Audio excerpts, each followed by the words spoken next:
안녕하십니까. 파이터치 연구원 나정주 원장입니다. 최근에 제가 그 고성국 TV에 출연한 이후에 많은 분들이 제 TV를 구독해 주셔서 진심으로 감사드립니다. 제가 좀 미흡한 게 많은데요. 이 혼자 1인 유튜브를 하다 보니까 뭐 미흡한 게 많습니다. 그러나 제가 인트로라든가 또 배경이라든가 이런 걸 좀 새롭게 좀 꾸미려고 좀 노력 중에 있습니다. 그래서 조금씩 방송을 좀 더 업그레이드 하도록 노력하겠습니다. 오늘은 그 코로나19가 우리 국민 경제에 어떤 영향을 미치는지 거기에 대해서 좀 말씀드리겠습니다. 고성국 TV에서 제가 간략히 언급을 했지만, 오늘은 좀 자세히 설명드리도록 하겠습니다. 제가 이 코로나19가 국민 경제에 미치는 영향을 이렇게 갑작스럽게 연구하게 된 배경은, 연구원의 존재가 뭐겠습니까? 국가가 어려울 때, 국민이 어려울 때 조금이나마 도움이 될 수 있는 것을 연구해서 그것을 널리 알림으로써 연구원의 존립이 있다고 생각합니다. 그래서 저희가 원래 스케줄은 없었지만 급하게 많은 시간을 좀 투입해서 연구를 하게 됐습니다. 과학적인 연구를 위해서 여러 가지 수단을 많이 강구했고요. 특히나 그 컴퓨터의 그 알고리즘을 짜서 거기서 나온 결과를 갖다가 여러분들에게 설명드리도록 하겠습니다. 코로나19가 국민 경제에 미친 영향을 살펴보기 위해서는 유사한 사례를 먼저 살펴볼 필요가 있습니다. 가장 최근의 유사한 사례는 2015년 메르스 때가 되겠죠. 5월 20일 날 첫 확진자가 발생했는데요. 그로 인해서 2015년 6월, 7월, 8월이 큰 영향을 받았죠. 그래서 그때 소비가 많이 위축됐는데 그때 월별 소매 판매액이 어떻게 변화됐는지 좀 살펴보도록 하겠습니다. 즉 소매 판매액이라는 것은 여러분들 상점에 가거나 슈퍼에 가거나 또는 백화점에 가거나 또는 편의점에 갔을 때 그때 여러분들이 무슨 상품을 구매했을 때 그 모든 그 판매액을 갖다가 모두 합친 것이 바로 소매 판매액입니다.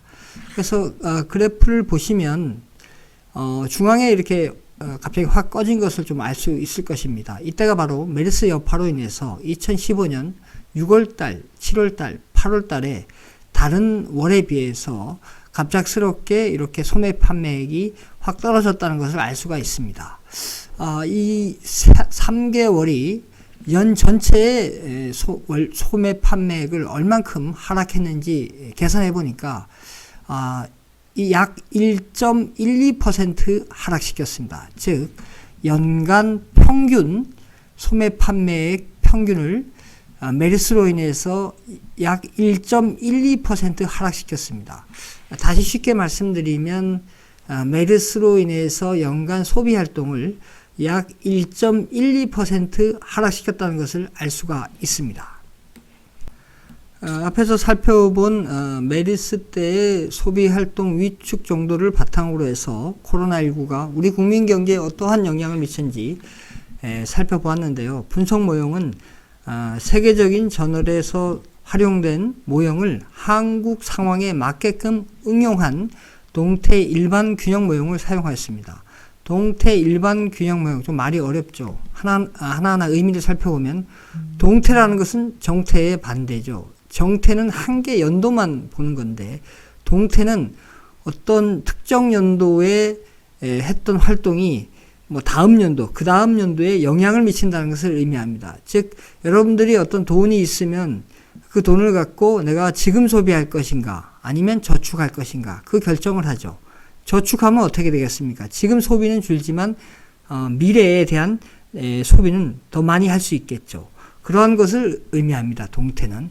일반 균형 모형의 반대는 부분 균형 모형인데, 어떤 특정 부분만 보는 것이 아니라 어떤 일개 기업만 보거나 또는 어떤 특정한 사람을 보거나 어떤 특정 산업을 본다거나 이런 것을 이렇게 부분 균형이라 할 수 있는데 우리는 이 코로나19가 국민 경제에 미친 영향을 보기 위해서는 경제 전체를 봐야 되겠죠. 그래서 경제 전체를 보는 것이 바로 일반 균형 모형이 되겠습니다. 다시 말씀드리면 현재의 어떤 의사결정이 미래에 영향을 미치면서 어떤 특정 부분이 아닌 경제 전체를 보는 그런 모형을 코로나19가 국민경제에 미친 영향 분석에 활용했습니다. 최근에 그 브리킹스에서 이 코로나19가 어떤 영향을 미치는지 분석을 했죠. 근데 이 브리킹스 연구소에서 연구한 결과뿐만 아니라 기존 연구들을 다 제가 살펴봤는데요. 거기서 이제 가장 그렇게 좀 빼먹은 게 있습니다. 바로 이렇게 코로나는 지금 현재 메르스 때에 비해서 확진자 수만 한 발생일로부터 51일째 되는 확진자 수가 코로나의 경우에는 7,513명이고 메르스의 경우는 186명인데 약 40배 차이가 납니다. 즉 그렇다는 얘기는 쉽게 말씀드리면 코로나가 메르스 때보다 훨씬 전파력이 빠르다는 것입니다. 이런 전파력이 빠르기 때문에 우리가 거래를 하지 않으려고 그러죠. 즉 구매자하고 판매자가 만나면 어떤 감염이 될 수 있기 때문에 그 감염 자체를 차단하기 위해서 거래 행위 자체를 하지 않습니다. 그러니까 소비 활동이 위축되겠죠. 소비 활동이 위축되면 이제 우리 경제에 타격을 받겠죠. 그러면 이런 구매자와 판매자 간에 만나서 현금을 주고 또는 카드를 주고 이렇게 거래를 하게 되는데 그러한 거래 행위 자체를 어떤 기존 브리킹스 연구소를 포함한 기존 연구는 모형에 반영하지 않았습니다. 근데 이것이 사실은 이 코로나19처럼 감염 속도가 빠를 경우에는 이것이 경제에 미치는 영향을 분석해야 되거든요. 그래서 저희는 그것을 모형 속에 구체화해서 화폐, 즉 돈이죠. 돈하고 신용카드로 이렇게 지불하는 그런 지불 수단을 모형에 반영해서 거래 행위를 구체화해서 모형을 발전시켰습니다. 자, 그런 이제 그 결과를 살펴보는데요. 이것도 이제 다른 기존 연구가 하지 않은 처음 연구인데 중소기업에 얼마큼 타격이 될 것인가, 대기업, 중견기업에는 얼마큼 타격이 될 것인가, 그것을 이제 저희가 분석을 했는데요. 앞에서 제가 말씀드린 대로 메르스 때는 연간 소비 활동을 약 1.12% 위축시켰다 그랬지 않습니까? 이것을 기준으로 메르스의 6배 소비 활동이 위축되면, 즉 한 약 6.7% 소비 활동이 위축되거나 또는 9배는 양 소비 활동이 한 10% 위축되는 것인데, 만약에 이렇게 됐을 때 우리 경제가 어떻게 될 것인가? 누가 저희한테 질문하기로 지금 현재 코로나19가 그럼 메르스의 몇 배 소비 활동이 몇 배 위축될 것인지 그거에 대한 판단은 없느냐고 하는데, 지금 진행 중에 있기 때문에 그거에 대한 판단은 오로지 하나님만 알 수 있을 것 같습니다. 그래서 그것은 시나리오대로 6배일 때, 9배일 때 이렇게 예측을 하고 시나리오를 두고 분석할 수밖에 없습니다. 따라서 먼저 9배를 기준으로 본다면, 즉 코로나19가 메르스 때보다 소비활동 위축이 메르스 때보다 9배 더 위축이 되면, 즉 소비활동이 약 10% 위축이 될 경우에 우리 중소기업의 생산이 약 17.6조 원이 줄어듭니다. 연간. 그 다음에 이제 대기업하고 중견기업에는 약 15.3조 원이 줄어들고, 또 일자리의 경우에는 중소기업의 경우에는 연간 약 한 2만 8천 명이 줄어들고, 대기업과 중견기업은 약 3천 명이 줄어드는 것으로 분석되었습니다. 왜 이렇게 현상이 발생될까요? 자, 이렇습니다. 이제 소비자들이 이제 판매자를 만나서 거래하는 행위 자체를 이제 안 하지 않습니까? 감염이 될까봐. 그렇게 하다 보니까 소비 활동이 위축되겠죠. 그래서 소비 활동이 메르스 때보다 6배 또는 9배 위축이 되면 어떻게 되겠습니까? 그만큼 이제 상품에 대한 수요가 없겠죠. 그러면 이제 기업의 입장에서 생산을 줄이겠죠. 기업은 이제 생산을 줄이면 어떻게 되겠습니까? 거기에 필요한 일자리와 자본을 줄이겠죠. 그리고 이제 이렇게 수요가 적으니까 투자 자체를 갖다가 또 줄이겠죠. 그래서 소비 활동이 위축되면 기업의 생산이 줄고 일자리가 줄고 또 자본이 줄고 그 다음에 투자가 줄게 되는 것입니다. 그래서 그것은 이제 기업 규모별로 나눠봤을 때 이제 중소기업의 실질 생산이 얼마큼 줄고 대기업 중견기업의 실질 생산이 얼마나 줄고 그 다음에 일자리가 얼마나 줄고 이렇게 분석이 되는 것입니다. 자, 기존 문헌과 또 다른 것은 바로 이렇게 화폐, 즉 돈으로 구매한 양이 얼마큼 줄 것인가, 신용카드로 구매한 양이 얼마큼 줄 것인가, 이거는 또 다른 연구에 나오지 않았는데요. 이제 거래활동 자체를 명시화하지 않았기 때문에 다른 연구도 나오지 않았는데, 저희 연구는 판매자와 구매자 간의 거래활동을 명시화했기 때문에 화폐 구매량이 약 소비활동 위축이 매수세보다 9배, 약 그 소비활동이 10% 줄면 화폐 구매량은 약 0.7% 연간 줄고, 신용카드 구매량은 약 0.04% 줍니다. 이렇게 왜 그러면은 돈으로 구매한 양이 훨씬 더 많이 줄까요? 예, 바로 신용카드 구매는 어떻겠습니까? 예, 온라인이 있기 때문에, 온라인 쪽으로 구매를 많이 하기 때문에 신용카드 구매 주는 양이 돈을 직접 주고 만나서, 판매자와 구매자가 직접 만나서 돈을 주고 하는 구매량보다 훨씬 더 적게 줄이게 되겠습니다. 다음은 이제 경제 전체에 이게 과연 어느 정도 영향을 미치는지 살펴봤습니다. 지금 뭐 브리킹스라든가 최근에 또 발표된 대외경제정책연구에서 발표한 결과들, 그런 것들과 좀 대비될 수가 있는데요. 자, 메르스 때보다 우리 소비활동이 이제 6배 줄면, 즉 한 6.72% 줄면 우리 실질 GDP가 약 1.19% 줍니다. 한국은행이 올해 성장률을 2.3%, 즉 코로나19 전에 올해 성장이 GDP 성장이 약 2.3% 늘 것이라고 봤는데, 이것은 바로 실질 GDP 성장률을 얘기하는 것입니다. 근데 그 1.19%가 줄면은 올 예상되는 성장률은 약 1.12%가 되겠죠.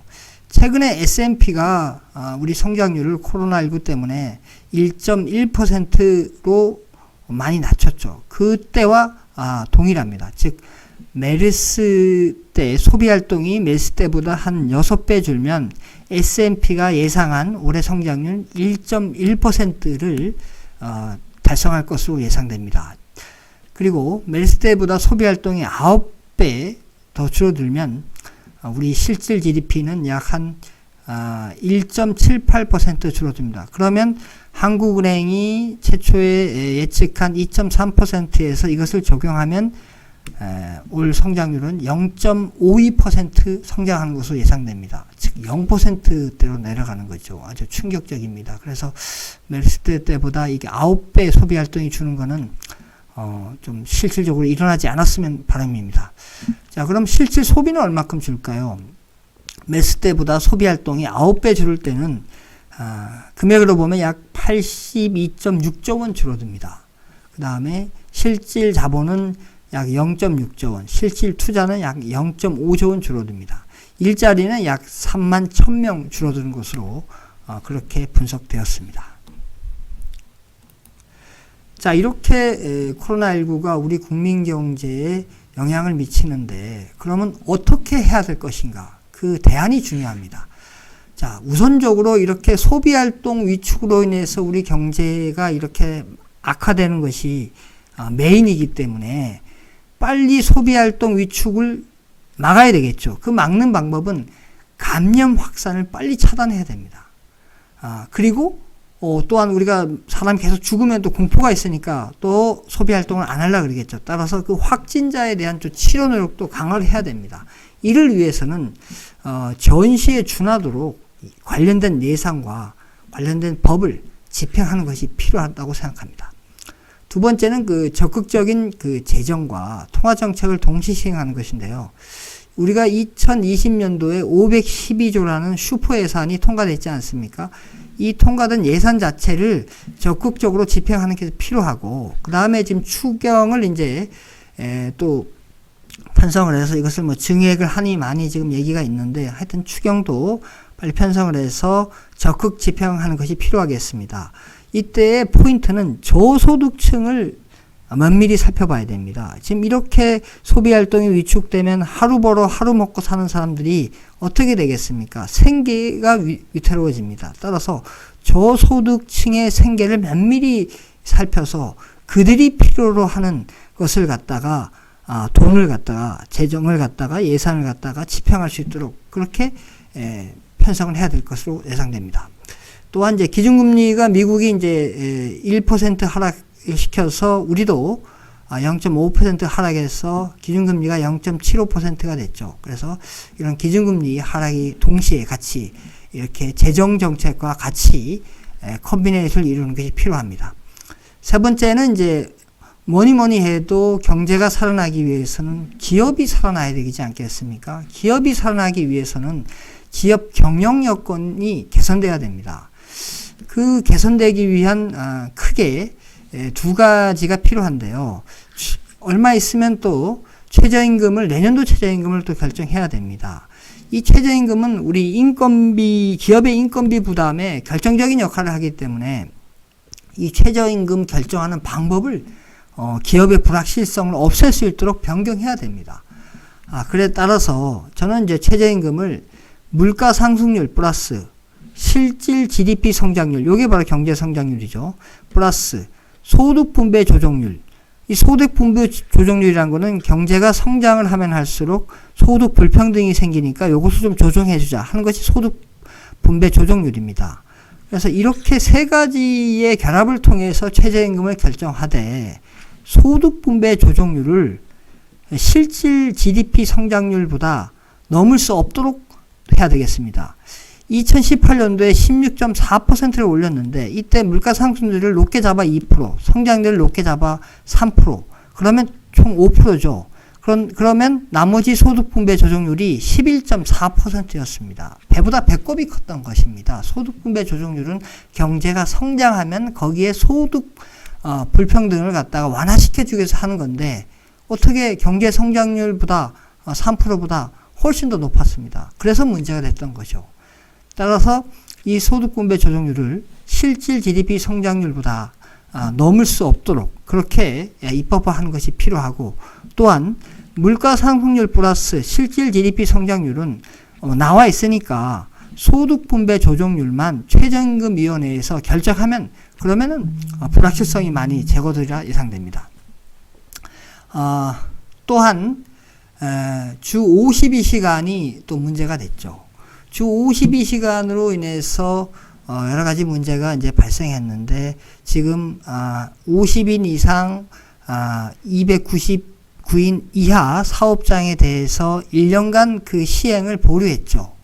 근데 그것도 내년도가 다가오기 때문에 이렇게 급한 불을 끄기 위해서 1년 보류했는데 그것만으로 해결되지 않습니다. 미국하고 일본처럼 탄력근무제를 1년 연장하는 그런 방안을 우리가 적극 도입해야 되고, 또한 요번에 그 마스크 사건처럼 특별 연장 근로를 이제 마스크가 많이 필요하기 때문에 생산하도록 허가를 했는데요.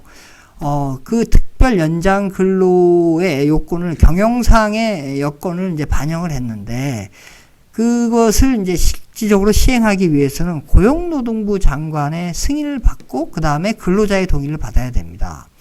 이 고용노동부 장관의 승인을 받는다는 것이 어떻게 보면 사기업이 국가로부터 보면은 통제를 받는 거죠.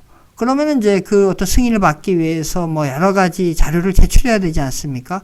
특히 중소기업, 소규모 중소기업들이 그런 또 행정을 하기 위해서 또 준비할 수 있는 여력이 되느냐? 사업하기 바빠 죽겠는데 그걸 할 수 있는 여력이 되겠습니까? 그래서 이거는 현실적으로 어렵기 때문에 고용노동부 장관의 승인 없이도 근로자의 동의만 있으면 특별 연장 근로를 할 수 있도록 그렇게 법을 바꾸는 것이 타당하리라고 봅니다. 예, 오늘은 여기까지 하겠습니다. 감사합니다.